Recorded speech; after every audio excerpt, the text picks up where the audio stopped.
নমস্কাৰ এজন ব্যক্তিক কিমান ভাল পালে সেই ব্যক্তিগৰাকী সংগ্ৰামী জীৱনৰ পটভূমিক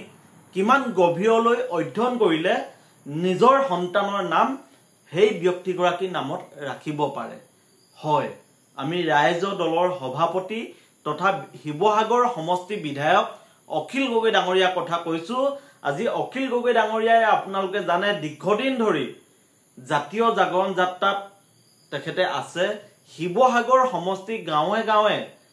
অখিল গগৈ ডাঙৰীয়াই গৈছে ৰাইজৰ অভাৱ অভিযোগ আৰু সমস্যাসমূহ তেখেতে বুজ লৈছে আৰু যি জাতীয় সমস্যা বিদেশী সমস্যাই হওক এনআৰসি সমস্যাই হওক বানগৰাখনীয়া সমস্যাই হওক বা ভৱিষ্যতে আমি জাতিটোক কেনেকৈ গঢ়িম এই কথাখিনি তেওঁ গাঁৱে গাঁৱে বুজাবলৈ চেষ্টা কৰিছে কেনেকৈ ৰাইজৰ দল ক্ষমতাত আহিলে বা ক্ষমতাৰ অংশীদাৰিত্ব পালে কেনেকৈ ৰাইজৰ বাবে কাম কৰিব এই কথাখিনি তেওঁ গাঁৱত গৈ গাঁৱৰ মানুহক বুজাবলৈ চেষ্টা কৰিছে আৰু গাঁৱৰ মানুহৰ লগত কথা পাতি থাকোঁতে এগৰাকী মাতৃয়ে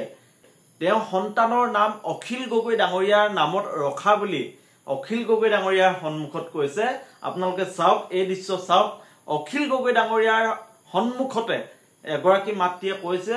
যে মোৰ সন্তানৰ নাম আপোনাৰ নামত ৰাখিছো আপোনাক বহুত ভাল পাওঁ আপুনি ৰাইজৰ বাবে যি ধৰণে ত্যাগ কৰি আছে জাতিটোৰ বাবে যি ধৰণে মাত মাতি আছে এই গোটেই বিষয়বস্তুবোৰ আমি ভাল পাওঁ আৰু হেতু কাৰণে আমাৰ সন্তানৰ নাম আপোনাৰ নামত আমি ৰাখিছো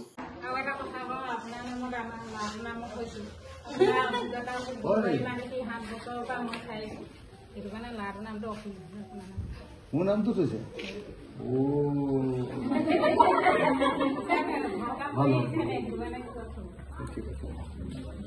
সঁচাকৈ কিমান ভাল পাব লাগিব এগৰাকী ৰাইজৰ প্ৰতিনিধিক এগৰাকী সংগ্ৰামীক যিগৰাকী সংগ্ৰামীয়ে ৰাইজৰ বাবে অনবৰত ৰাইজৰ সমস্যা কেন্দ্ৰিক কথাবোৰ কৈ থাকে ৰাইজৰ বাবে মাত মাতি থাকে নিজৰ জীৱনটো ৰাইজৰ বাবে উৎসৰ্গিত কৰিছে সেই ব্যক্তিগৰাকীক গাঁৱৰ মানুহে কিমান ভাল পায় আজি লুকাই থকা কিছুমান কথা পোহৰলৈ আহিছে নিজৰ সন্তানৰ নাম ভাল পোৱা ব্যক্তিগৰাকী নামত ৰাখিছে আজি অখিল গগৈ ডাঙৰীয়াই সুখী হৈছে যে তেওঁ গাঁৱে গাঁৱে যাত্ৰা কৰোঁতে এইদৰে তেওঁ ভাল পোৱা মানুহবোৰক লগ পাইছে কথা পাতিছে সমস্যা কেন্দ্ৰিক কথাবোৰ পাতিছে কেনেকৈ জাতীয় জীৱনৰ সমস্যাবোৰ সমাধান কৰিব পাৰি এই কথাবোৰ পাতিছে আৰু শিৱসাগৰত জাগৰণ যাত্ৰা শেষ হোৱাৰ পিছতে ৰাইজ দলৰ সভাপতিগৰাকীয়ে অসমৰ সকলো প্ৰান্ততে জাতীয় জাগৰণ যাত্ৰা আৰম্ভ কৰিব গতিকে আপোনালোকে অপেক্ষা কৰক যে অখিল গগৈ ডাঙৰীয়াই আপোনাৰ গাঁৱলৈ যাব